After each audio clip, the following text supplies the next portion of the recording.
안녕하세요. 네. 오늘 성경 말씀은 이 세상의 모든 일들은 하나님 손바닥 안에 있다라는 뜻을 말씀하는 것입니다. 우리 여기 성경 말씀하고 비슷한 말이 있죠. 여기 보면은 이 10장에 이런 있죠. 이 죽은 살아있는 개보다 죽은 사자보다 살아있는 개가 더 낫다. 우리 그럼 그겠죠. 죽은 정승보다 살아있는 그 강아지가 개가 더 낫다라는 말이죠. 그러니까 우리가 살아있는 자체가 천국이고 행복인데 우리는 그걸 망각하고 있죠. 왜냐하면 삶이 힘들기 때문에 그렇습니다. 그런데 우리가 이런 말이 있어요. 하나님은 시련을 주고 악마는 유혹을 한다는 말이 있습니다. 그래서 지난 시간에도 그 팔복에 대해서 했지만 악마는 유혹을 하고 하나님은 시련을 준다. 그럼 시련을 주는 하나님을 왜 우리가 믿어야 되느냐? 그 유혹은 달콤한 유혹을 주는 악마를 믿어야 되는 게 아닌가 한번 생각해 볼 수 있죠. 우리가 이 유혹 중에서 제일 큰 유혹이 뭡니까? 금전적, 재물적 유혹입니다. 그 금전적, 재물적 유혹 때문에 우리는 어떤 일을 벌이냐면 남을 속이고 남을 해하고 남에게 이 재산을 뺏는 경우가 있죠. 그게 바로 악마의 유혹인 겁니다.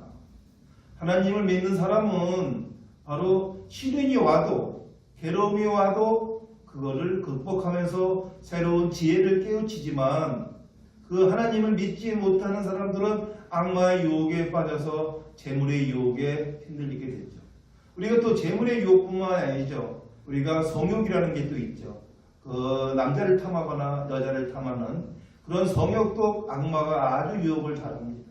그 남의 여자를 탐내거나 또 남의 이 처자를 자기의 욕구를 채우기 위해서 또 그러한 욕망을 또 채우기도 하죠. 그것도 악마의 유혹이죠. 우리는 그런 유혹들을 극복해야만 하나님을 믿는 사람이 될 수 있습니다. 그러니까 얼마나 힘듭니까? 그 유혹들을 다 헤쳐나가야 되니까 그 유혹을 쉽지 않다는 거죠. 근데 우리가 하나님을 믿는 사람들은 그러한 유혹에 대해서 시련이 아니라 극복을 통해서 지혜를 얻는다는 그런 마음을 가지셔야 됩니다.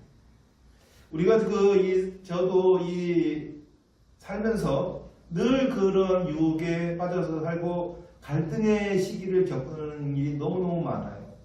내가 이 목회를 하면서도 그러한 양갈래길에서 우리가 어떻게 해야 될까 고민을 많이 합니다. 톨스토이가 이 세상에서 가장 소중한 사람이 누구냐라고 물었을 때 우리는 보통 사람들은 가족, 친구, 여러 등등 애인, 남편 등등 얘기하지만 사실은 이 세상에서 가장 소중한 사람은 내 앞에 있는 사람입니다. 내가 갑자기 쓰러지면 내 앞에 있는 사람이 119에 전화를 걸지 멀리 있는 내 아들이, 내 딸이 119에 전화 걸어줄 일은 없습니다. 그래서 톨스토이는 이 세상에서 가장 소중한 사람은 내 앞에 있는 사람이다. 우리가 먼 데 있는 친척보다 가까이 있는 이웃이 낫다는 말도 그런 말이죠. 이 가까이 있는 이웃이 먼 친척보다 훨씬 날 때도 있고 가까이 있는 이웃이 옆에 사는 혈육보다도 날 때도 더 많습니다. 내가 어떤 방향으로 같이 가느냐에 따라서 우리의 삶은 행복해질 수도 있고 불행해질 수도 있습니다. 우리는 사람을 통해서 행복을 추구하려고 하는데 그것처럼 어리석은 게 없습니다. 사람은 늘 변합니다. 늘 변하는 사람의 마음을 믿고 의지하다 보면 그대로 상처로 돌아온다는 거죠. 그래서 우리가 이 혈육이라는 관계도 사실은 부질없는 인연이라고 저는 생각합니다. 그 혈육에 대해서 너무 강요하고 혈육에 대해서 너무 기대를 많이 하는 삶은 아닌가. 그래서 내가 불행을 자초하는 것은 아닌가 되돌아보시길 바랍니다. 우리가 늘 이 행복을 찾으려고 우리는 인생을 추구합니다. 그 행복이 돈이라고 생각하는 사람은 돈을 열심히 모으는데 돈이라는 게요 한계가 있습니다. 저는 자기 나이에 맞게 재력이 있어야 된다고 생각합니다. 나이에 맞게 재력이 없고 자기의 지식과 능력에 맞지 않게 재력을 얻게 되면 바로 불행으로 시작된다는 거예요. 그 로또를 맞아서 행복해진 사람보다 불행해진 사람이 더 많다고 합니다. 노력하지 않고 벌어진 돈은 힘든 삶을 이어지게 돼 있어요. 그게 바로 악마의 유혹입니다. 악마는 항상 유혹을 해요. 그러니까 우리가 로또를 맞길 바라지만 내가 그 로또를 맞고 그만한 능력과 그만한 지식과 그만한 경험이 있지 않은 사람에게는 그거는 재앙과 같은 거예요. 부모에게 재산을 물려받는 것도 마찬가지입니다. 이 부모한테 재산을 물려받을 때 그만한 능력이 되는 친구한테 그 재산이 물려줘야지 그만한 능력이 되지 않는 자식을 자식이란 이유로 재산을 물려주게 되면 그 자식에게 독을 주는 거예요. 저희가 이 친구 중에 자기 형편이 어려운데도 불구하고 자녀들을 갖다가 미국으로 유학을 보낸 친구가 있어요. 그 친구는 굉장히 힘들게 살고 있었어요. 이 기러기 아빠죠. 그 와이프하고 딸은 미국에 유학을 보내고 본인은 한국에서 굉장히 힘들게 살고 있었어요. 어느 날 내가 그 친구 집에 갔더니 냉장고에 아무것도 없고 이 싱크대에 물 담아놓은 그릇이 얼어 있더라고요. 실내인데. 왜 얼었냐? 난방료를 아끼려고 난방을 켜지 않으니까 거실에 있는 싱크대에 물이 얼어져 있는 거예요. 그런 데서 살고 있더라고요.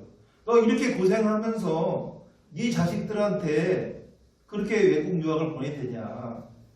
근데 그 자식들이 잘 되기 위해서는 그렇게 해야 된다. 저는 그랬죠. 너 이거 헛고생한다. 너가 이렇게 해서 어릴 때부터 초등학교부터 대학까지 걔네들이 마치고 왔을 때는 걔네들은 아메리칸 스타일이 돼서 와갖고 너에 대한 행동을 후지게 여길 거다.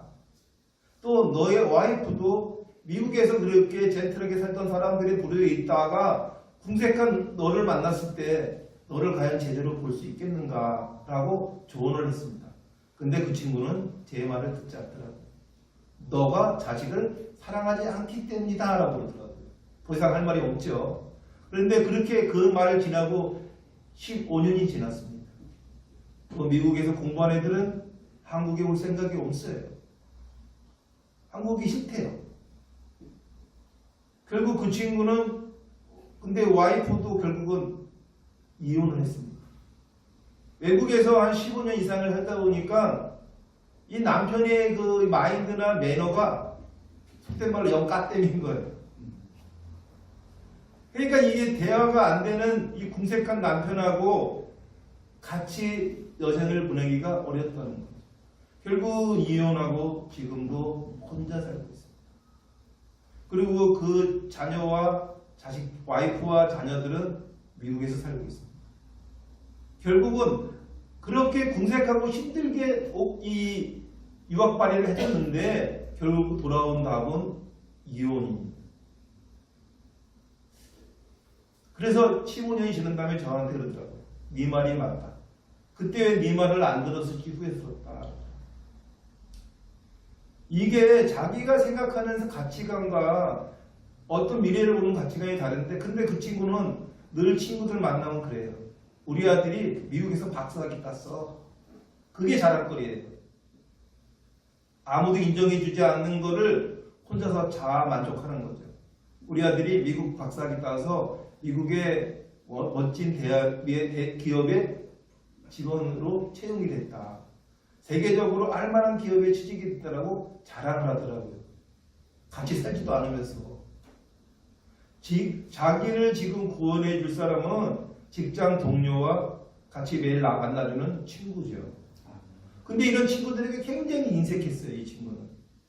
그러다 보니 왜냐면 자녀들을 어려운 살림살이 분에 넘치게 아이들을 가르치다 보니까 그렇게 된 거죠.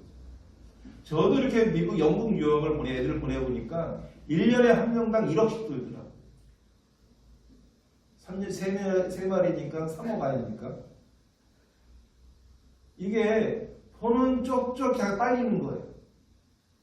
그 공장에서 열심히 일해서 진짜 직원들하고 의사에서 버는 돈 그냥 다 그 학비로 나가는 거죠.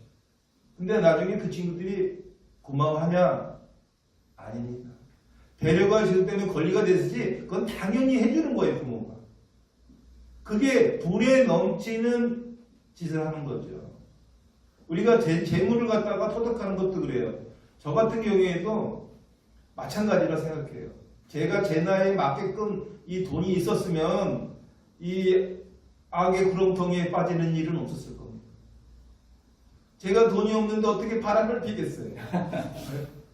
돈이 있으니까 바람을 피게 되고 분에 넘치는 돈이 있다 보니까 이상한 짓들을 하게 되는 겁니다. 제가 20대 때 노름에 빠졌다고 그러지 않았습니까? 분에 넘치는 돈이다 보니까 그게 노름으로 써지는 거예요. 딱 필요한 만큼이 아닌 그 이상의 돈을 벌었을 때 그럼 거기서 멈추냐? 아니 노름 왜 합니까? 돈 달라고 하는 거잖아요. 남아 돌아서 노름을 하는데 그 남아 도는 돈으로 또 돈을 또 따려고 하는 거니까 끝이 없는 거죠. 우리가 이 자기 수준에 맞게끔 돈이 딱 필요한 사람 그러면 행복합니다. 근데 그렇지 못해요. 그 어느 이 사람이 자식이 딸이 있는데 이 딸이 어느 날 이 재벌 집하고 연결이 돼서 혼사가 왔다 갔다 했어요. 그러니까 너무 자랑스러운 거죠. 그래서 이 주변 사람한테 내가 모 기업의 아들하고 우리 딸이 결혼한다라고 엄청나게 자랑을 하고 다녔습니다. 그래서 진짜로 결혼을 했어요. 결혼을 해서 진짜로 행복할 줄 알았는데 딱 10년이 돼서 그 딸이 저 집안하고는 못 살겠다. 왜? 저 집안 사람들은 온통 돈 한다는 거예요. 자기는 그냥 중상층 평범하게 나와서 오손도손 행복하게 가정을 꾸리려는 그런 가정을 꾸리려고 했는데 저 재벌집은 오로지 모든 기준이 돈하고 결부돼서 판단하고 예단하기 때문에 도저히 숨막혀서 살 수가 없다. 이 자식은 불행한 거죠.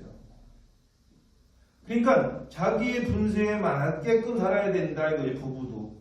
왜냐하면 이 부부 간에도 이제 젊은 친구들이 여기는 이제 젊은 친구들이 별로 없는데 이제 결혼을 하게 되면 자기 수준하고 비슷해야 좀 행복합니다. 자기 비준하고 너무 차이가 많이 나면 여러 가지로 이 갈등이 많이 생기기 때문에 분에 맞는 결혼도 해야 되지만 재물도 분에 맞는 재물을 가져야 된다. 내가 만약에 재물의 그 가치를 제대로 컨트롤할 수 있는 정도의 재물, 그 이상의 재물을 유혹하는 게 바로 악마의 유혹이 되는 겁니다. 우리가 이 분에 넘치는 삶을 사는 때보다 그럴 때 어떤 일이 오냐? 바로 사기라는 문제가 도래합니다. 사기는요, 욕심에서 오게 하는 거거든요. 욕심이 없는 사람은 사기를 당할 확률이 굉장히 낮습니다. 너만 아는 정보야. 이거만 터지면 대박이야. 이런 식의 유혹에 넘어가서 돈을 투자하는 거 아닙니까? 세상에 너만 아는 정보가 어디 있습니까? 그렇게 좋은 정보 있으면 자기가 해야지. 그거 왜 유혹을 합니까? 저는 이 사금융을 오래 해서 저는 이제 많은 사람들이 저한테 그래요. 같이 한번 뭘 좀 해봅시다.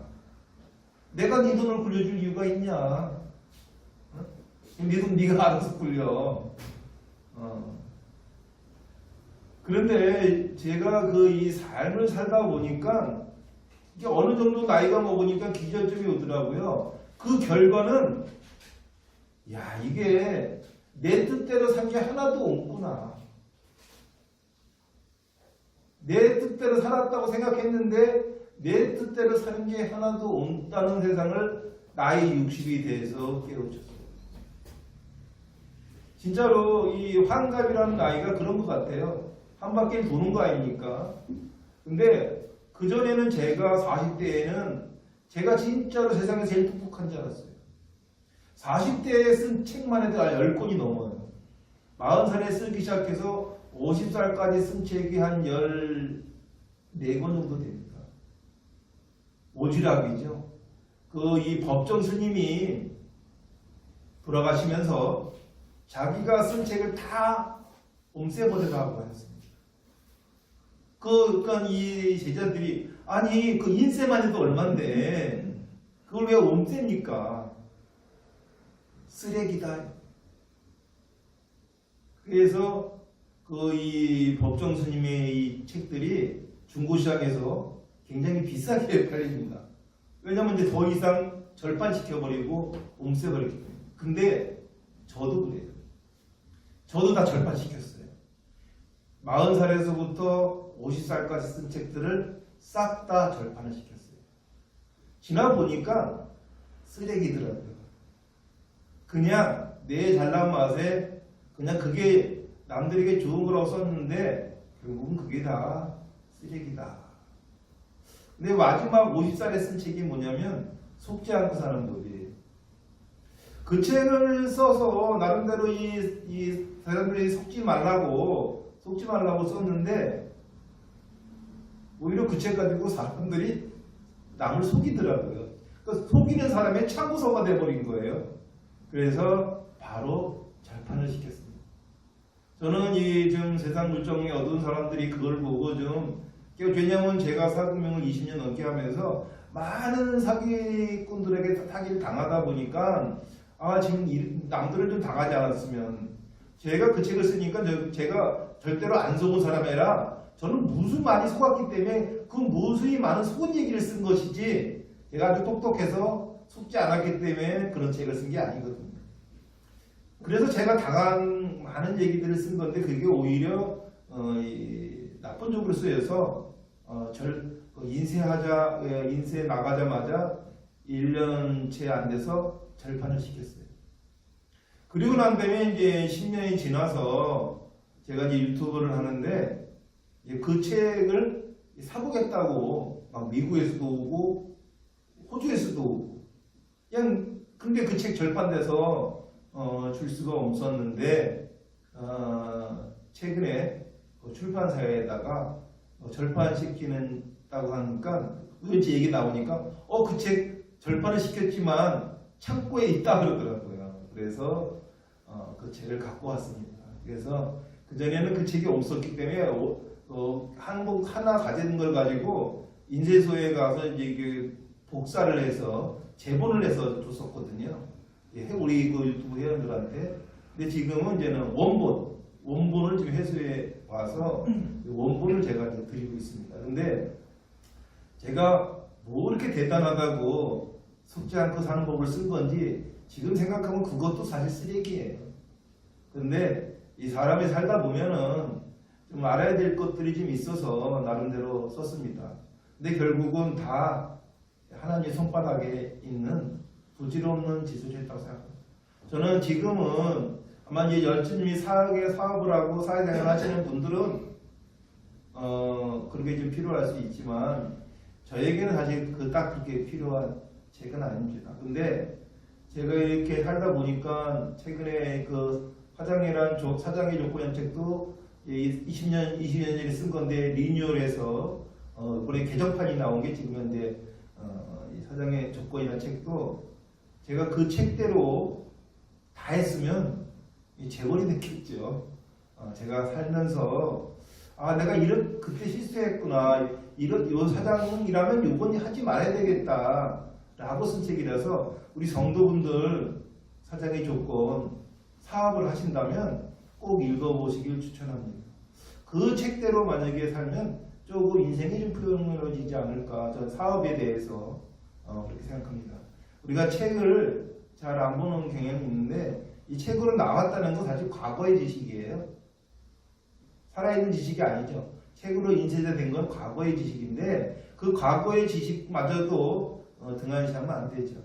저는 이 성경책도 늘 성경책이 어디에 가든지 있어요. 화장실에 가도 있고 또 이게 이렇게 교회 교탁에도 있지만 제 책상에도 있고 늘 이게 왜냐면 제가 몸이 불편해서 그냥 갖다 놔야 해요.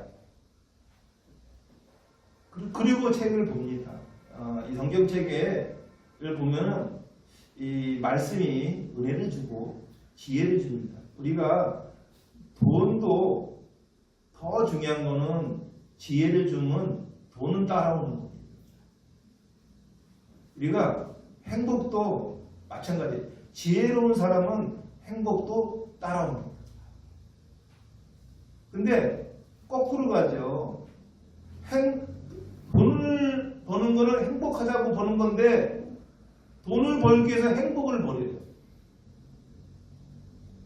너무나 안타까워요.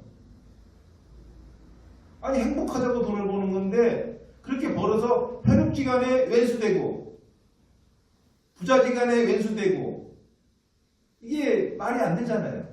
그래서 돈은 돈에 넘치는 건 남에게 줘야 돼요. 가지고 있으면 있을수록 그것 때문에 화를 당한다는 거죠. 제가 이 교회를 하면서 굉장히 궁핍해요. 왜냐하면 이게 교회 재정으로 운영되는 게 아니다 보니까 근데 저는 그게 저를 딱 멈추게 욕심을 내지 못하게 하더라고요. 저는 노름할 시간이 없어요. 술을 사놓을 시간도 없어. 그리고 오로지 딱 이 제 분수에 맞는 일만 해요. 제 욕심 같아서는 제 사적인 캠핑 옆에 확 키워서 그 10년 전처럼 어마어마한 이 재력을 같이 하고 싶은데 그러지 못하게끔 딱 놔두더라고요. 여러분, 성도 여러분들도 혹시 그 지금 힘든 일이나 어떤 이 행복을 찾는 거에 있어서 돈이 행복을 가져다 주는 게 아니라 지혜가 행복을 가져다 준다는 걸 명심하시고요. 오늘 이 살아있는 개보다 죽어있는 사자보다 살아있는 개가 낫다. 그것처럼 그 죽은 정승보다 살아있는 똥개가 낫다. 라는 것처럼 이 이승에서 사시면서 지혜롭게 사시면서 이 모든 것을 하느님께 의탁하고 순명하는 삶을 사시면 지금의 시련도 또 다른 지혜를 주실 거라고 믿습니다. 성도 여러분, 오늘 하나님 또 주일 부활절을 지나서 우리가 이렇게 모임에 예배를 드리면서 늘 기도하십시오. 그 이웃에게 자기 자신을 이 어려움을 얘기하는 것보다 하나님과 영적 대화로서 그 힘듦을 해결한다면 제가 지난 시간에도 말씀드렸다시피 하나님을 믿으면 하나님이 존재하는 거고 하나님을 믿지 않으면 하나님이 존재하지 않는 겁니다. 우리는 하나님을 믿는다고 존재할 때 가능합니다. 이 불교에서 그러죠. 모두 다 성불이 될 수 있다. 그러니까 모두 다 득도를 하면 모두 다 부처가 될 수 있다고 합니다. 저도 그렇게 그런지 알았어요. 그렇지 않더라고요. 우리가 하나님이 있음을 믿고 살 때 더 강력한 이 삶의 지혜가 생기고 행복을 누릴 수 있다는 것을 믿으시기 바랍니다.